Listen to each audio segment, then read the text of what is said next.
Marc Aurèle a dit un jour, « L'obstacle à l'action fait avancer l'action.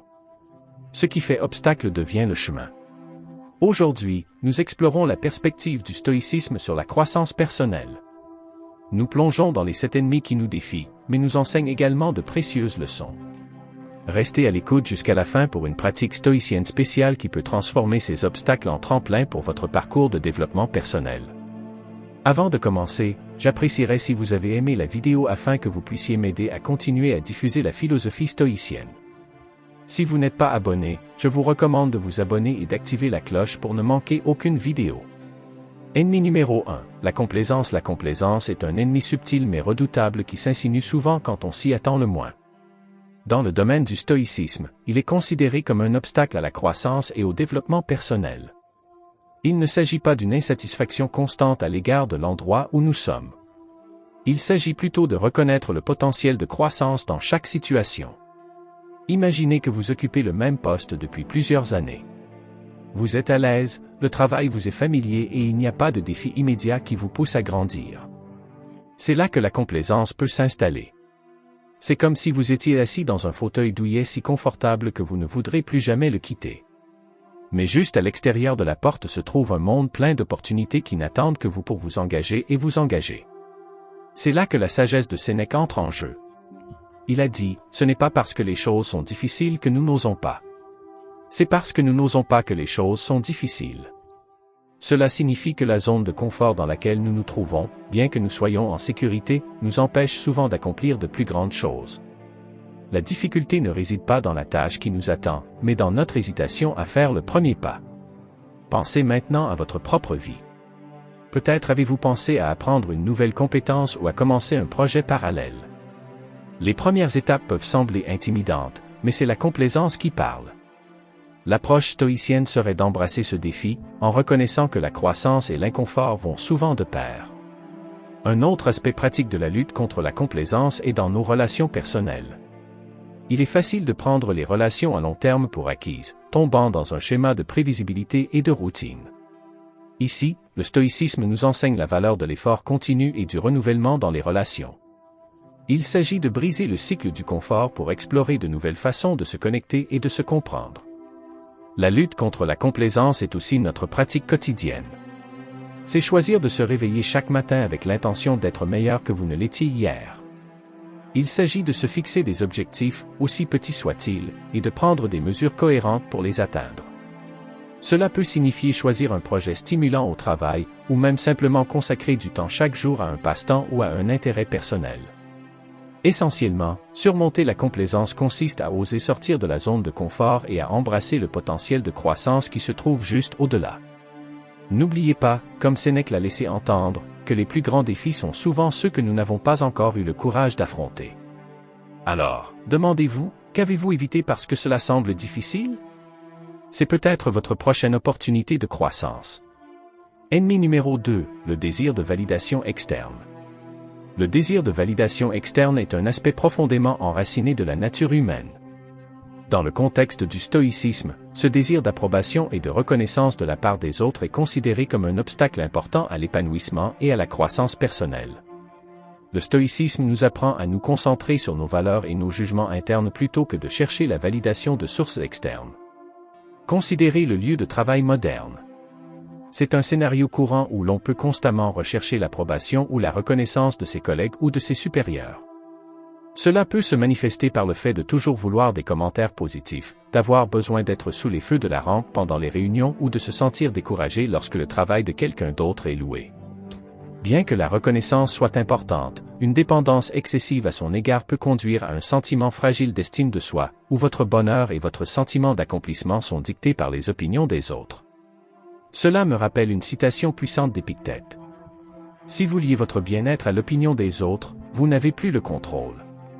Cette sagesse stoïcienne nous encourage à détacher notre sens de l'estime de soi de la validation externe.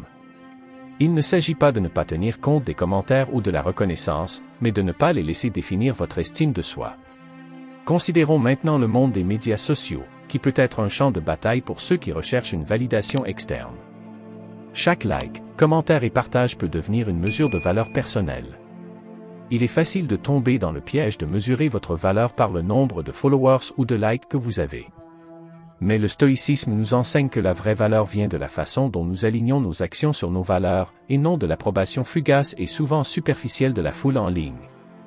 Dans les relations personnelles, cette quête de validation externe peut également être problématique. Cela peut se manifester par une recherche constante de réconfort auprès d'un partenaire ou par le fait de se changer pour s'adapter à une image idéale. Le stoïcisme nous guide à trouver la validation de l'intérieur, en cultivant l'acceptation de soi et la confiance intérieure.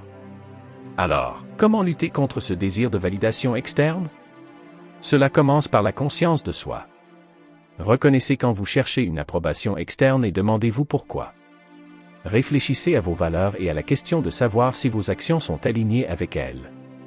N'oubliez pas qu'il s'agit de trouver un équilibre entre l'appréciation de la reconnaissance extérieure et le fait de ne pas en dépendre pour votre estime de soi. Une autre étape pratique consiste à cultiver l'autonomie. Cela ne signifie pas qu'il faut s'isoler, mais plutôt développer sa confiance en son jugement et en ses décisions.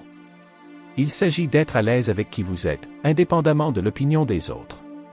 Surmonter le désir de validation externe est un voyage vers l'autonomisation. Il s'agit de réaliser que la validation la plus importante vient de l'intérieur, et non du monde extérieur. Comme le suggère Épictète, la vraie liberté et le vrai bonheur résident dans le fait de se concentrer sur ce que vous pouvez contrôler, vos pensées, vos actions et vos valeurs. L'ennemi numéro 3, la peur de l'échec. La peur de l'échec est un défi universel profondément enraciné dans notre psyché. Le stoïcisme offre une perspective unique sur cette peur, la considérant non pas comme un obstacle, mais comme une partie essentielle de la croissance et du développement personnel. Cette approche stoïque implique de recadrer notre compréhension de l'échec, en le considérant non pas comme une défaite mais comme une expérience d'apprentissage vital. Imaginez que vous êtes un entrepreneur en herbe sur le point de lancer votre première entreprise. La peur de l'échec de cette entreprise peut être écrasante. Cette peur conduit souvent à la paralysie, vous empêchant de faire ce premier pas crucial. Mais le stoïcisme nous enseigne que l'échec n'est pas l'opposé du succès, il en fait partie. Marc Aurèle, un philosophe stoïcien renommé, a déclaré avec éloquence, « Nos actions peuvent être entravées, mais il ne peut y avoir d'entrave à nos intentions ou à nos dispositions, car nous pouvons nous adapter et nous adapter. » L'esprit adapte et convertit à ses propres fins l'obstacle à notre action. Cette philosophie nous encourage à considérer chaque revers non pas comme un panneau d'arrêt, mais comme un détour vers un chemin différent ou une occasion d'apprendre et de s'adapter. Par exemple, dans le monde du sport, un athlète peut faire face à de nombreuses blessures et défaites. Plutôt que de considérer ces revers comme des échecs, ils peuvent être considérés comme des occasions d'apprendre, de grandir et de revenir plus fort. Dans la vie de tous les jours, ce concept peut être appliqué à quelque chose d'aussi simple que l'apprentissage d'une nouvelle compétence, comme jouer d'un instrument de musique ou d'une nouvelle langue. Les difficultés initiales et les erreurs inévitables ne doivent pas être considérées comme des échecs, mais comme des étapes intégrales du processus d'apprentissage. Un autre aspect clé pour surmonter la peur de l'échec est de redéfinir ce que le succès signifie pour vous. Dans un sens stoïcien, le succès consiste à faire de son mieux avec ce sur quoi vous avez le contrôle plutôt qu'avec le résultat lui-même. Cela pourrait signifier changer la façon dont vous mesurez le succès dans votre vie personnelle et professionnelle. Concentrez-vous sur vos efforts et votre croissance plutôt que sur les résultats finaux. Pour lutter davantage contre la peur de l'échec, la pratique de la pleine conscience peut être incroyablement efficace. Être présent dans l'instant présent, reconnaître ses peurs et comprendre que l'échec fait naturellement partie de l'expérience humaine peut aider à atténuer ses angoisses. Cette pleine conscience, une pratique stoïcienne, vous aide à vous détacher du résultat et à vous concentrer sur le processus.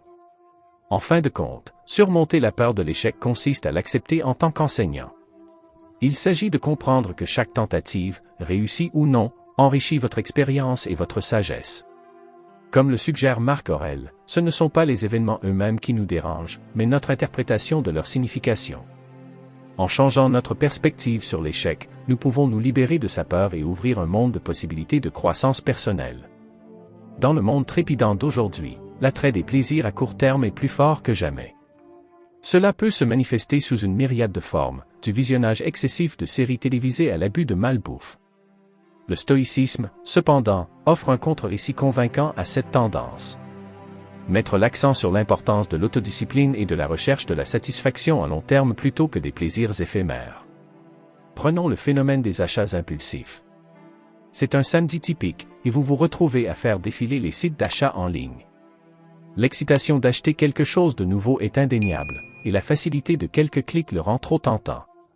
Cependant, cette joie de courte durée conduit souvent au remords de l'acheteur. C'est un exemple classique de choix d'un plaisir temporaire qui ne contribue pas au bonheur ou au bien-être à long terme. Musonius Rufus, un philosophe stoïcien moins connu mais très influent, a dit un jour: « C'est le signe d'une personne inculte de blâmer les autres quand elle va mal. La personne éduquée s'en veut à elle-même. Le sage ne blâme ni les autres ni lui-même. » Cette affirmation est particulièrement pertinente dans le contexte des plaisirs à court terme. Il ne s'agit pas de blâmer nos indulgences, mais plutôt de reconnaître et d'assumer la responsabilité de nos choix. Contrairement à la satisfaction éphémère des plaisirs à court terme, le stoïcisme prône la joie que l'on trouve dans la croissance personnelle et l'amélioration de soi. Imaginez que vous apprenez à jouer d'un instrument de musique. Les premières étapes sont difficiles et la tentation d'abandonner et de revenir à des activités plus confortables est grande. Cependant, l'épanouissement obtenu en maîtrisant un morceau difficile est incomparable et durable. Dans le domaine des relations personnelles, l'approche stoïcienne des plaisirs à court terme est tout aussi perspicace. Les relations demandent des efforts et de la patience. L'exaltation initiale d'une nouvelle relation peut s'estomper, mais le stoïcisme nous enseigne que la vraie joie vient de la compréhension profonde et de la connexion développée au fil du temps.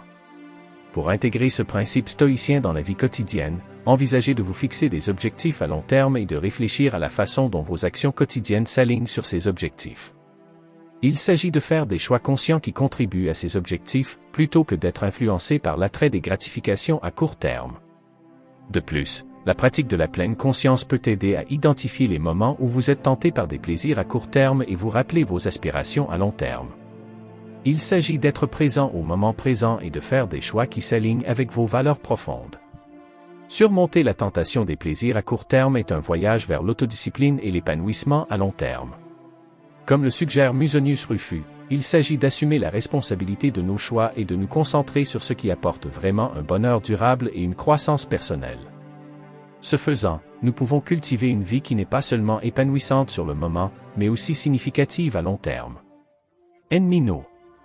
5 manques d'autoréflexion dans le parcours de croissance personnelle. L'un des obstacles les plus subtils et les plus importants est le manque d'autoréflexion.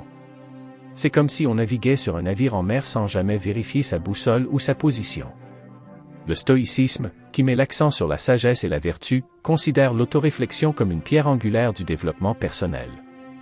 Maintenant, transposons cela dans une réalité plus tangible. Prenons l'exemple du monde du développement professionnel. Dans un environnement de travail au rythme rapide, il est facile de se laisser emporter par le train-train quotidien sans prendre de recul pour réfléchir à vos progrès, vos objectifs et vos comportements. Sans cette introspection, vous risquez de manquer des opportunités de croissance ou de continuer sur des chemins improductifs. Marc Aurèle, un empereur stoïcien, a noté à juste titre: « Regardez à l'intérieur. À l'intérieur se trouve la fontaine du bien, et elle bouillonnera toujours, si tu veux jamais creuser. » Cette citation souligne la valeur de regarder vers l'intérieur pour trouver la véritable essence de la croissance personnelle et du bonheur. L'autoréflexion ne consiste pas seulement à réfléchir à votre journée. Il s'agit d'un processus actif d'examen de vos pensées, de vos actions et de vos motivations afin de les aligner plus étroitement sur vos valeurs fondamentales. Dans le contexte des relations personnelles, le manque d'autoréflexion peut conduire à des modèles de comportement répétés qui entravent des liens plus profonds. Par exemple, si vous vous retrouvez constamment confronté aux mêmes problèmes dans les relations, il est peut-être temps de réfléchir au dénominateur commun, vous.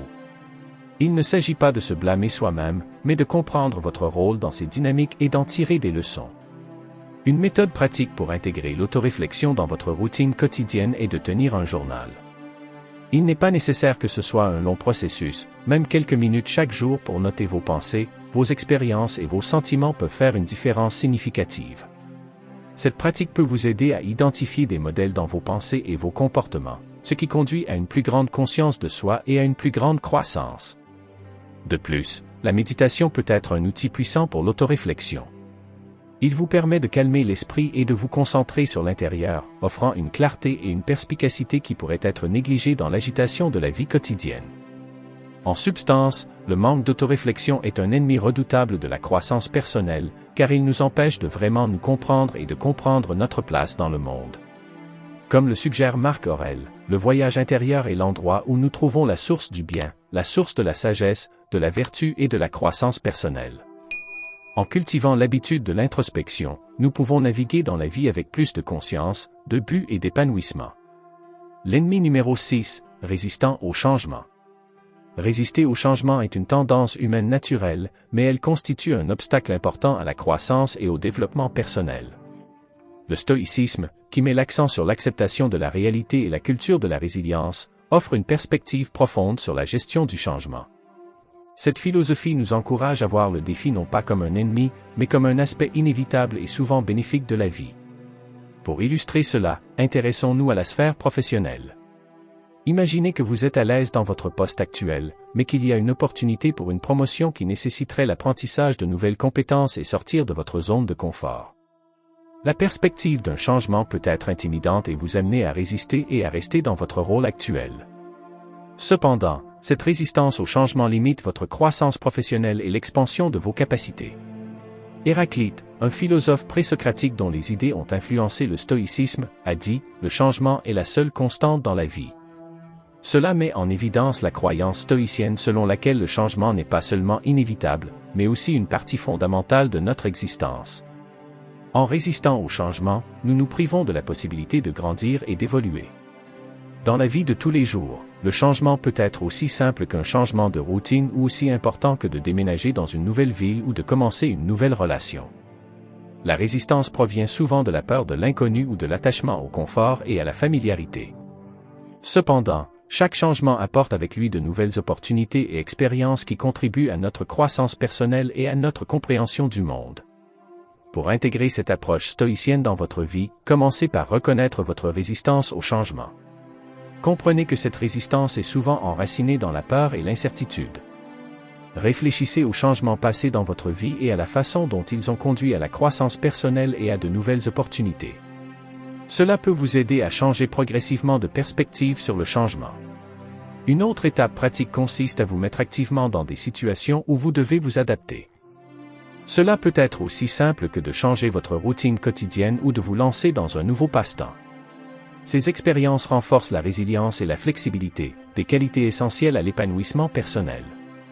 Résister au changement est un obstacle important à la croissance personnelle, car elle nous maintient enfermés dans nos zones de confort, inhibant notre développement et notre adaptation.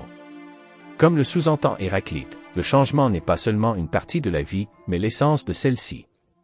En apprenant à accepter le changement, nous nous ouvrons à de nouvelles expériences, à de nouveaux défis et à de nouvelles opportunités de croissance, ce qui rend nos vies plus riches et plus épanouissantes. La négation de la santé physique est souvent négligée dans la poursuite de la croissance personnelle. Pourtant, il s'agit d'un élément crucial. Le stoïcisme met l'accent sur l'harmonie de l'esprit et du corps, préconisant le soin de la santé physique comme fondement du bien-être mental et émotionnel. Cette approche holistique reconnaît que le fait de nier la santé physique peut entraver notre capacité à penser clairement, à gérer nos émotions et à poursuivre efficacement nos objectifs. Imaginez un scénario sur le lieu de travail. Vous travaillez sur un projet d'envergure avec des délais serrés. Le stress conduit à des nuits blanches, à des repas sautés ou à une dépendance à la restauration rapide. Bien qu'il puisse sembler que vous vous consacrez pleinement à la tâche, cette négligence de la santé physique peut entraîner une baisse de productivité, une altération de la prise de décision et un sentiment général d'épuisement professionnel. Sénèque, un philosophe stoïcien, a conseillé « Un esprit sain dans un corps sain sera une description courte mais complète d'un état heureux dans ce monde ». Cette citation résume la vision stoïcienne selon laquelle la santé mentale et la santé physique sont profondément liées. En négligeant la santé physique, vous ne nuisez pas seulement à votre corps, mais aussi à votre esprit. Envisagez l'exercice physique.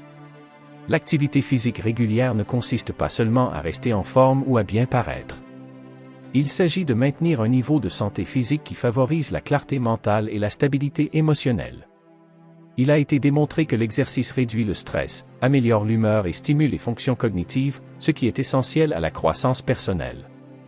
Pour intégrer ce principe stoïcien dans votre vie, il est important d'établir une routine équilibrée qui comprend une activité physique régulière, une bonne nutrition et un repos adéquat. Cela ne signifie pas viser la perfection ou suivre un régime strict. Il s'agit de créer un mode de vie durable qui favorise à la fois votre bien-être physique et mental. Les pratiques de pleine conscience peuvent également être bénéfiques.